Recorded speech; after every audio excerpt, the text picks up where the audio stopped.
Amém? Graças a Deus. Maravilha. Eu tenho meditado nos últimos dias, e foi até uma reflexão que eu trouxe na igreja no domingo passado, sobre as nossas ações. Por que nós agimos assim? E eu tenho falado sobre isso. O Fê esteve no culto semana passada, no domingo, certamente lembra. E eu falei que as nossas ações, tudo aquilo que nós fazemos, existe um porquê. Por que aquela pessoa age assim e aquela outra pessoa ela age diferente? E cada um tem uma forma de agir. Por exemplo, por você ser uma pessoa que acredita na Bíblia, que acredita em Deus, em alguns momentos você vai ter uma reação totalmente diferente de alguém que é descrédulo, de alguém que não acredita em nada. Você vai agir diferente. Por quê? Porque você já é uma pessoa que tem fé, que acredita, por exemplo, nos propósitos de Deus. O fato de eu acreditar, por exemplo, que Deus tem propósito em todas as coisas, isso me ajuda a lidar com vários problemas da vida. Eu estive num velório de sábado para domingo. O pai de um amigo meu faleceu e eu fui no velório. E o velório começou às 11 da noite e o enterro seria às 9 da manhã. Então eu não teria como ir de manhã porque eu tinha que ministrar na igreja, então eu fui de madrugada. Fui para lá, era 1h da manhã. E eu, quando eu cheguei naquele velório, esse amigo meu é cristão, ele frequenta a nossa igreja, né? Ele, a sua esposa. Ele perdeu o pai, mas a maneira que ele falava acerca da morte do pai era uma maneira que talvez alguém que não tenha fé fique até surpreso. Mas ele estava em paz, perdeu o pai. Mas qual que era a certeza que ele tinha? Eu sei que eu perdi o meu pai, mas ele está descansando.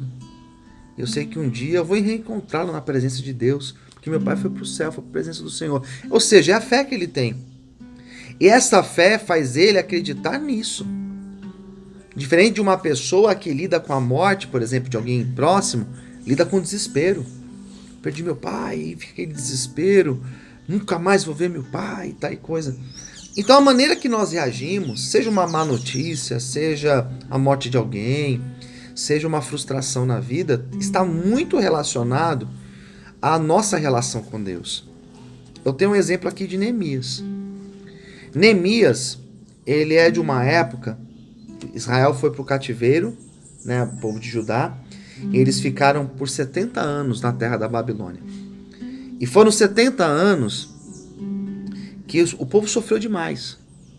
O interessante é porque o povo de Israel eram dois grupos. Aqueles que tinham sido levados para o cativeiro, estavam lá na Babilônia, e aqueles que ficaram em Jerusalém. Quem estava na Babilônia, quem ficou lá, aqueles que estiveram lá no cativeiro, sofreram porque estavam no cativeiro. Mas aqueles que ficaram em Jerusalém sofreram tanto quanto. Por quê? Porque a cidade estava destruída, os muros estavam derrubados, as pessoas não tinham infraestrutura nenhuma, não tinha nenhum tipo de estrutura social. Então quem não estava no cativeiro estava aqui em pobreza, morrendo de fome. E Neemias não estava lá nem no lado nem no outro.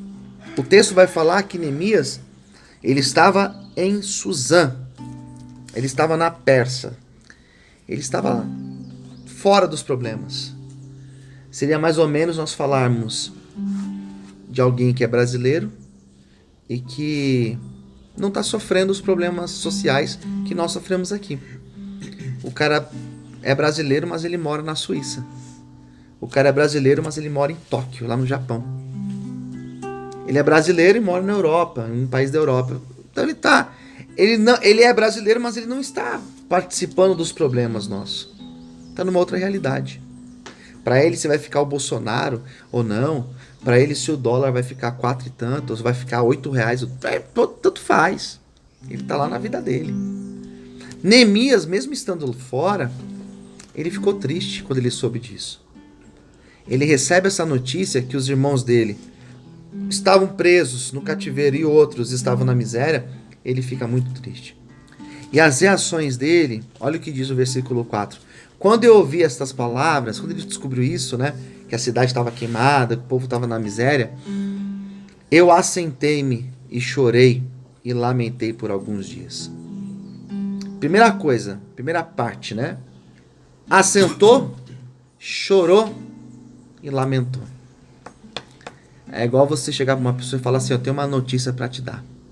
Senta, para você não cair. Porque uma notícia é um baque, né? Ele sentou.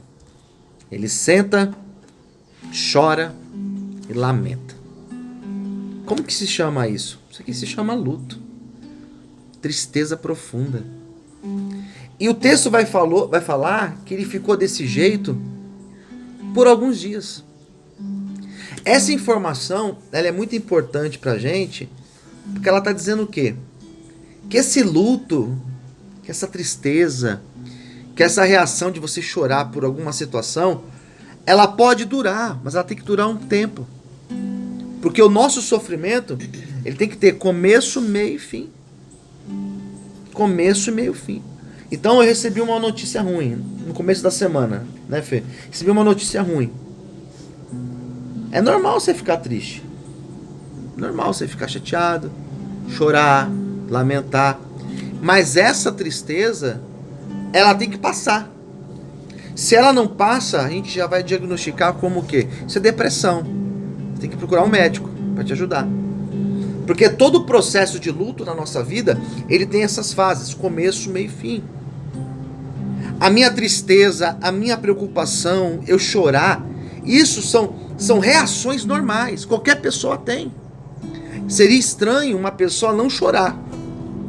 Perder um ente querido, é estranho se ela não chorar. É estranho se ela não se lamentar. Então ela vai ter esse processo. Ela vai ter esse processo doloroso, que é um processo que tem que ser respeitado também. Então a pessoa perdeu alguém. Ela não tem que ficar lá dando risada. Ela vai chorar. E ela tem que chorar mesmo. Mas é um processo que ele tem que passar. E ele passa. Amém? Todo processo difícil na nossa vida, ele passa. E o que vai nos motivar a acreditar que esses processos difíceis, eles vão passar, é justamente a nossa fé em Deus. Então Neemias, ele fica desse jeito, mas na sequência do versículo diz assim, olha, daí eu continuei a jejuar e orar perante Deus. Ele dá a saída para mim e para você nessa manhã. Eu vou orar e vou jejuar por isso. Amém? Eu não vou sair tomando decisões. Eu não vou sair que nem um desesperado. Eu não vou pegar meu carro e sair que nem um desesperado. Eu não vou sair ligando para um para outro. Eu não vou sair gritando, resolvendo. Não. Eu vou jejuar e vou orar. Porque quando nós entramos no jejum e na oração, nós estamos dizendo o quê? Deus, eu preciso do Senhor. Amém? E ele vai jejuar e ele vai orar. E o que ele ora? Vou resumir para vocês. Eu vou resumir o que ele ora em 4 coisas. Primeira coisa, ele vai orar dizendo, Senhor, primeira coisa, eu reconheço os nossos erros. A gente não está sofrendo por acaso, a gente não é coitado, nós não somos tadinhos, a gente não é vítima, não tem nada disso. Nós erramos. É importante reconhecer. É difícil quando você vai conversar com uma pessoa que não reconhece o erro. Não reconhece, não admite que erra. Então a primeira coisa que ele ora é dizendo, Senhor, erramos. A gente não está aqui culpando ninguém. A culpa, ela é minha, ela é nossa. Nós que pecamos contra o Senhor. Primeira coisa, reconhecer. Se nós não reconhecemos, nós não mudamos. Você não reconhece.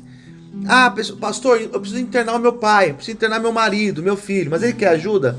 Não, ele não quer. Na verdade, ele fala que ele não precisa de ajuda. O que eu vou fazer com uma pessoa dessa? O que eu vou fazer com uma pessoa dessa aqui dentro? Gente, eu recebo mensagens todos os dias de familiares. Pastor, mas ele não quer. Teve uma que falou assim, pastor, essa semana, foi até engraçado.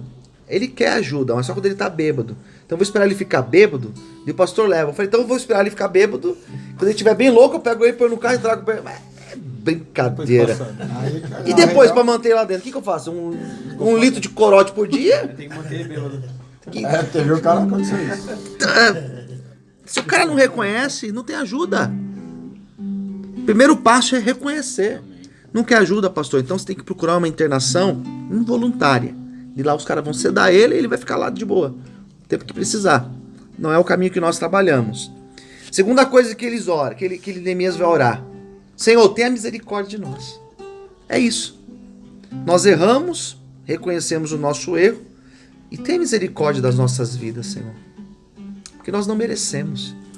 E na verdade, nenhum de nós aqui merecemos algo, porque na verdade nós somos falhos, pecadores.